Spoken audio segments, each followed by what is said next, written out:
If you're like me and use dark mode all the time on your iPhone and iPad, but you find that many websites don't have dark mode, then you've come to the right video because I'll show you a Safari extension that will solve this issue. First, open the App Store, tap on Search at the bottom, and search dark mode for Safari. Find this app in the list or click on the link in the description or pinned comment, which will take you straight to it. It's free, easy to set up, and simple to use.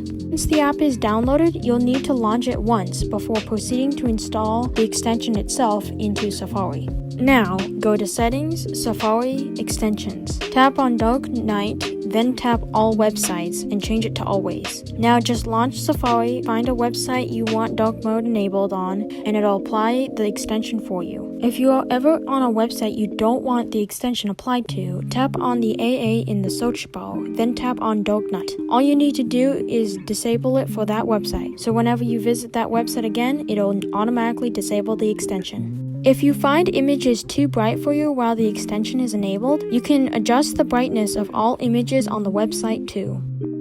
If you turn off dark mode for your device system, the extension will automatically disable, but if you want it to always be on, you can go back into the settings in AA and change it from auto to on. For more videos like this one, check out the AppleTalk YouTube channel.